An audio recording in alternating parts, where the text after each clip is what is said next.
Hello Commanders, welcome to the command table. My name is Matt and I've got my various attempts for Jormag for this morning.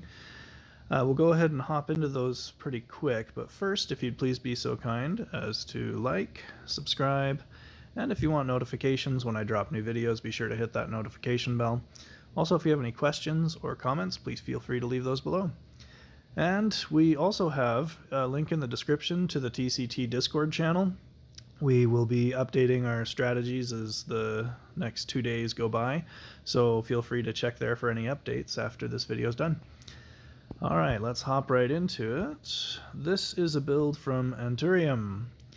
We appreciate our Russian brother doing some really fun stuff. I wasn't able to replicate this build, I didn't even try, just because I don't have the Reinos, R-E-I-N-O, R31, whatever you call them. But I just thought it was worthwhile to show you. He is using 3 elixirs on this one. With the other build that he does, he only uses 2, and that uses the 2 Phoenix units. So just wanted to share that one with you real quick before we hop into mine, since I didn't bother replicating this one. But if you do have 2 of those potbelly stove Gatling guns, go ahead and give that a shot, because it seems to work pretty decent. Okay, so he's already got them down. Let's just go ahead and skip ahead. Now, these are my attempts for the day. I did kind of similar to what Anturium shared on the TCT Discord channel, and this is similar to builds that we've been using for several weeks now. Instead of using 2 druids though, as Anturium did, I'm just sticking with the 2 bomb bots. I noticed that during his video his druids died very quickly, so it just didn't seem worth it to have those. So there's all the stats for all my different artifacts and what elixirs I'm using. Not using protection on the Eternal Champions, just using run speed and damage. And here it goes. It goes very well. Spoiler alert. But really like the double Phoenix. I had been using a tree in weeks past, but the double Phoenix just shreds through those Risen Warriors like you wouldn't believe. So it also helps with the Earth Elemental splits. The tree does get the little minis, but it doesn't get the first 2 phases. So both Phoenixes will be able to attack the medium and large size Earth Elementals, whereas the tree can't. So there we go. Once we show you the secured heart, we'll skip ahead to the next one. And 15 seconds left on the clock. Okay, so let's go ahead and skip ahead. We tried out Enifant's build, but I think I made one pivotal mistake in that I only put protection 1 instead of protection 2. I noticed in what he shared on the TCT Discord that he had protection 2 on his, and his are I think 4 levels higher than mine. So they've got an extra power stone slot and a little bit more health. So that's showing you all the stats for everything that I had, but my Eternal Champions don't seem to have the stuffing to get through that initial phase.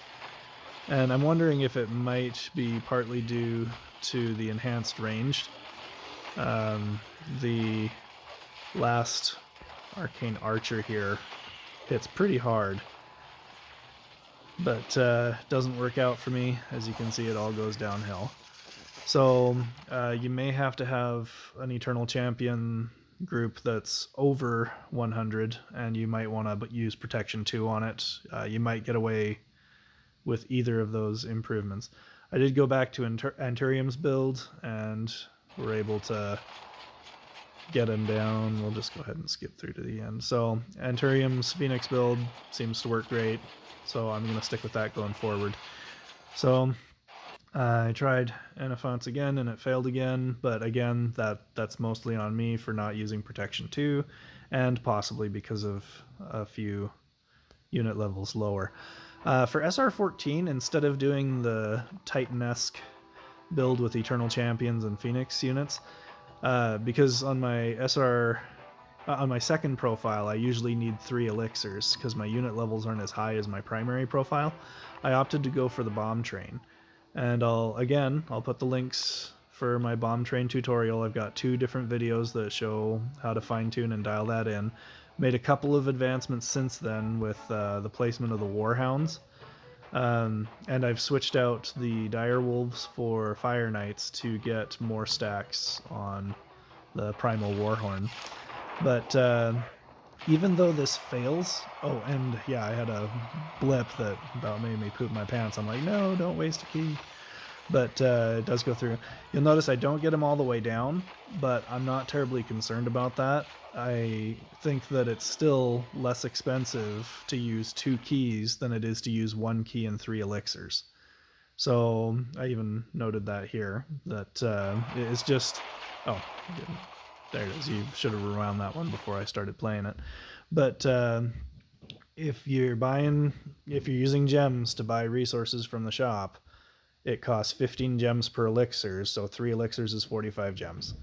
If you have to buy a key, that's 40 gems if you buy the 8+2 maximum you can buy for portal keys.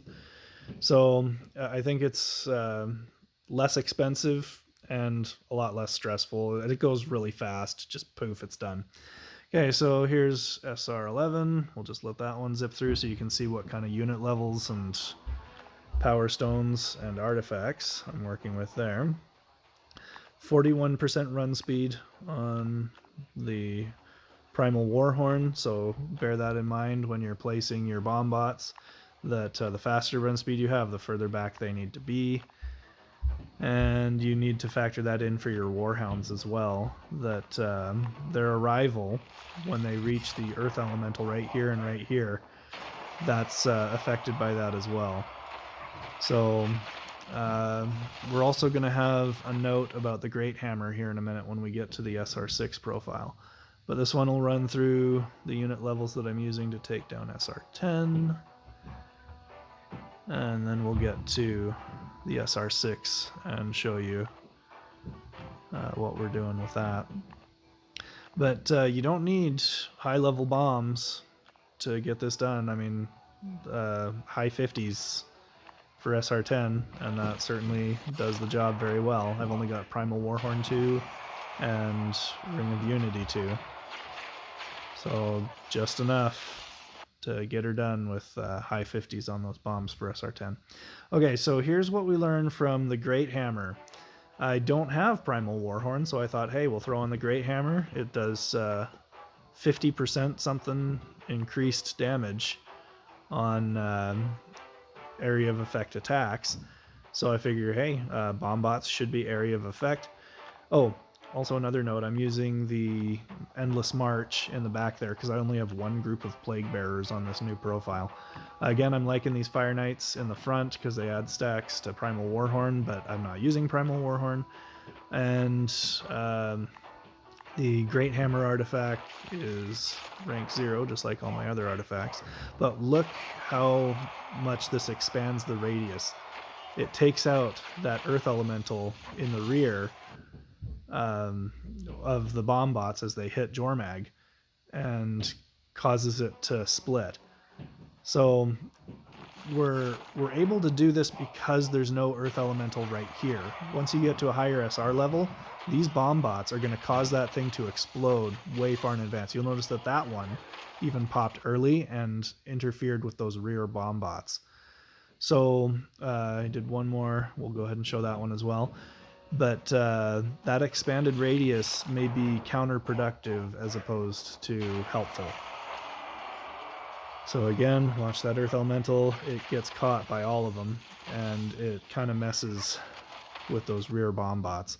Of course, those rear bomb bots also have an expanded radius, so they may still hit the boss, even if they explode early. So that's something you're going to have to factor into your considerations. If you want to try this on a higher star rating, you're going to have to account for that Earth Elemental on the bottom and hope that the bomb bots are close enough to the boss, if they get exploded early, that even with the expanded radius that they still do their full damage.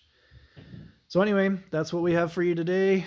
Thank you for watching. Thank you to Anturium and Enifant. There's also a build from Malok on the TCT Discord as well, so please feel free to check that out. Thank you for watching. Again, check out that Discord and do all that liking, subscribing stuff. Appreciate you supporting the channel, and we'll have more for you soon.